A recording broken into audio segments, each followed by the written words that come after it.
देवभूमि हिमाचल का नायाब हीरा कहलाने वाले और बहुमुखी प्रतिभा के मालिक हिमाचल प्रदेश विश्वविद्यालय के संगीत विभाग से सेवानिवृत्त प्रोफेसर नंदलाल गर्ग को नई दिल्ली में गणतंत्र दिवस के अवसर पर लोक संगीत अकादमी द्वारा पुरस्कार से नवाजा जाएगा। इसके साथ ही 92 वर्षीय नंदलाल गर्ग लोक संगीत में यह सम्मान हासिल करने वाले पहले लोक संगीतकार होने का इतिहास रचेंगे। इससे पूर्व स्वर्गीय हितराम को लोक गीतों में संगीत अकादमी पुरस्कार प्राप्त हुआ था। प्रोफेसर नंदलाल गर्ग के साथ साथ उत्तराखंड के दाताराम और हरियाणा के महावीर को भी इस सम्मान से पुरस्कृत किया जाएगा। 14 जुलाई 1932 को जिला शिमला के धामी में जन्मे प्रोफेसर नंदलाल गर्ग से हिमाचल सत्य न्यूज़ ने उनकी इस उपलब्धि पर उनसे बात की तो विलक्षण प्रतिभा के हुनरमंद प्रोफेसर नंदलाल गर्ग ने अपने जज्बात बयान करते हुए लोक संगीत अकादमी पुरस्कार के लिए उनके चयन पर खुशी व्यक्त करते हुए कहा कि उन्हें बेहद अच्छा लग रहा है।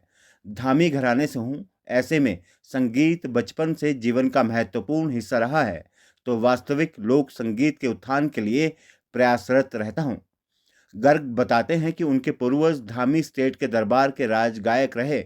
ऐसे में संगीत की प्रेरणा और लगाव विरासत में मिला। कला और संगीत के इस पुजारी की सितार, हारमोनियम और तबले पर थिरकती उंगलियां आज भी मीठी और आकर्षक स्वर लहरियां खुद ब खुद बयान कर जाती हैं कि हिमाचल के लोक संगीत का यह हीरा 1955 में आकाशवाणी शिमला में वाद्य यंत्र बजाने वाला प्रथम संगीतकार बनकर संगीत और वाद्य यंत्र प्रेम में अपनी अटूट मेहनत से ही निखरता चला गया है। बहुत बड़ा अच्छा लग रहा है मुझे कि भाई मैं बड़े बचपन से ही हम लोग घरानेदार रहे धामी घराने से, तो संगीत तो बचपन से ही चला। तो इच्छा रहती है भी कुछ ना कुछ संगीत के क्षेत्र में किया जाए, तो इसलिए प्रयत्नशील रहता हूँ मैं। हमारे जो पूर्वज थे वो धामी स्टेट हुआ करती थी। धामी स्टेट के वो राज घराने के में गुरु थे, संगीत के गुरु रहे। तो हमारा एक घराना भी नाम धामी संगीत घराना के नाम से, सिर्फ एकमात्र घराना है हिमाचल के अंदर जो हम लोग पूर्वजों से लेके सीखते रहे संगीत। हमारे दादा जो थे वो राजा गोवर्धन सिंह होते थे, उसके बाद और राजा फतेह सिंह हुआ, उसके बाद हीरा सिंह हुआ, उसके बाद दलीप सिंह हुआ, लास्ट राजा जो हुआ वो दलीप सिंह था। तो दरबार में ही हमारे पूर्वज जो राजगायक रहे उनसे ही हमने भी प्रेरणा आगे सीखना शुरू किया कि हमारे यहाँ शास्त्रीय संगीत के साथ साथ लोक वाद्य लोक संगीत का भी हमारे घराने में रहा। हमारा घराना ही धामी घराने के नाम से जाना जाता था। इस दौरान गर्ग ने लोक संगीत पर अनेक पुस्तकें भी लिखी। प्रोफेसर नंदलाल उन दिनों को याद करते हुए बताते हैं कि देश के आज़ाद होने के बाद धामी लीडर क्लब का गठन हुआ और मुझे क्लब का मुखिया बनने का अवसर मिला। तब सरकार की पहली पंचवर्षीय योजना में संगीत को सजाने की कड़ी में अनेकों गीत लिखे और सरकार की योजना का प्रदेश भर के हिस्सों में प्रचार किया। नमस्कार, जन जन करे जय जयकार, गाए गुणन बार बार। देवभूमि नमस्कार, नृत्य करत बहती जाए कल कल नदियों की धार, खड़े शीश आशीष देत हरे श्वेत शीतल पहाड़। देवभूमि नमस्कार, मंदिरों में झंडे झुलत वन में झुलत देवदार, साधु संत साधे शंभु निरखत लीला अपार। देवभूमि नमस्कार, पांच पांडव परशुराम देवता की जय जयकार, जमदग्नि व्यास मुनि को पूजत जन पार। देवभूमि नमस्कार। जब देश आज़ाद हुआ तो पहली पंचवर्षीय योजना चली। पंचवर्षीय योजना चली तो हमारी क्लब होती थी उस राजा साहब के नाम से, श्री दिलीप सिंह एडीसी क्लब। तो उसके बाद फिर देश आज़ाद हुआ, उसके बाद वो क्लब मतलब राजे के नाम से नहीं रही। फिर वो धामी लीडर्स क्लब रही, उसका मुखिया मैं रहा, प्रेसिडेंट। फिर हमने आज़ादी के बाद में सरकार के योजनाओं के गीत बनाए, मैंने लिखे, फिर पूरे हिमाचल में घूमे। प्रोफेसर नंदलाल गर्ग के लोक संगीत की धूम अमेरिका और ग्रीस तक रही। विदेशों में वाद्य यंत्रों पर आधारित उनके प्रभावी प्रस्तुतियों ने देश और प्रदेश का नाम विश्व भर में रोशन करने का काम किया। गर्ग बताते हैं कि एक ऐसा भी अवसर रहा जब उनकी लेखनी ने सरकार की पंचवर्षीय योजनाओं पर देश प्रेम से लबरेज गीत लिखे, जो न केवल प्रसिद्ध हुए बल्कि सॉन्ग एंड ड्रामा डिवीजन और लोक संपर्क विभाग द्वारा उन गीतों को जन जन तक पहुंचाया गया। बहुत सारे गीत लिखे मैंने पंचवर्षीय योजना पर, वो बड़े मशहूर हुए।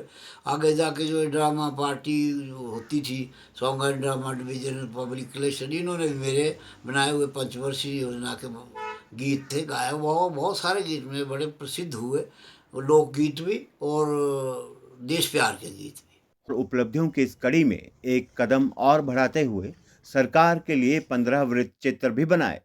गर्ग बताते हैं कि उन दिनों के कैमरा केवल चित्र खींचते थे, लोक नाटकों और कार्यालय की तस्वीरों ने बहुत नाम दिया।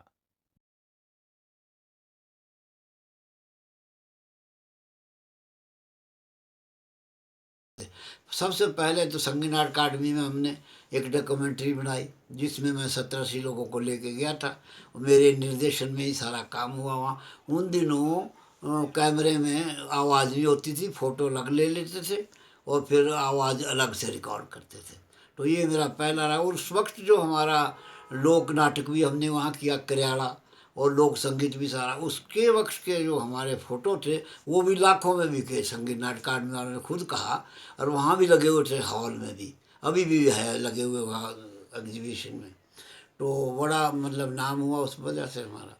प्रोफेसर नंदलाल के ऑर्केस्ट्रा में हिमाचली छाप और विशेष तौर पर तैयार मेघ राग से भरा हुआ गुड़क चमक के साथ ऑर्केस्ट्रा ने अपनी प्रस्तुतियों में हर जगह प्रथम स्थान हासिल कर धूम मचा रखी। आकाशवाणी शिमला के 50 वर्ष पूरे होने के उपलक्ष्य पर उन्हें सम्मानित भी किया गया था। एक नई चीज़ की थी, ऑर्केस्ट्रा बनाया। ऑर्केस्ट्रा में कुछ हिमाचल की छाप डाली।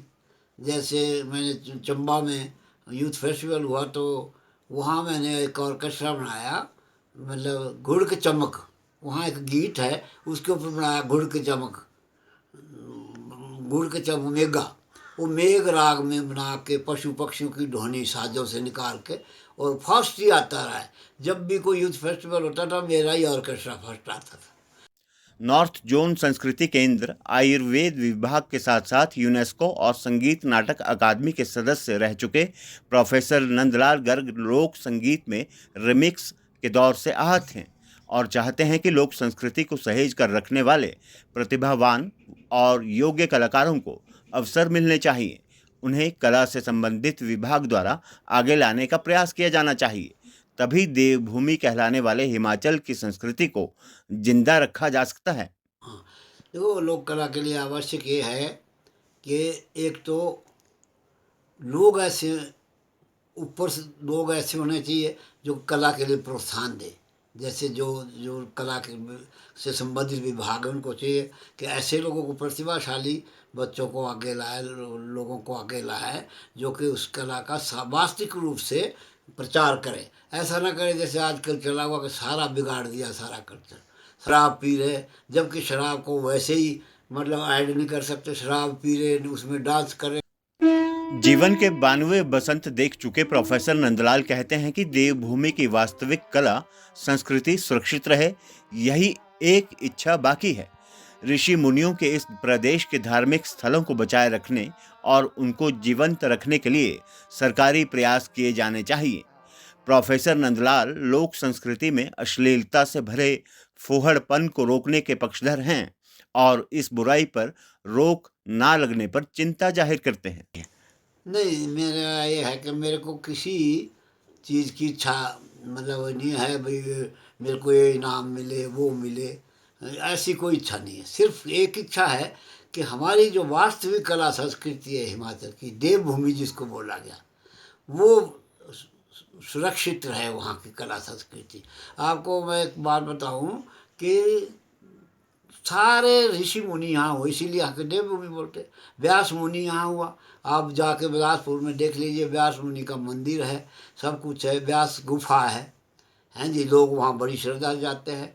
उसके साथ बिलासपुर चले जाइए, वहाँ गुफा है व्यास देव की, तो उसके नाम से बिलासपुर बना, हैं जी। मंडी, इसमें मंड पे ऋषि हुआ, उसके नाम से मंडी बनी। कुल्लू में कुल्लू कुरवंत ऋषि हुआ है जी, किन्नौर में किन्नौर ऋषि हुआ जिसका संगीत चला, जो मतलब किन्नौर में किन्नरी ऋषि हुआ जिसने किन्नरी भी नाम।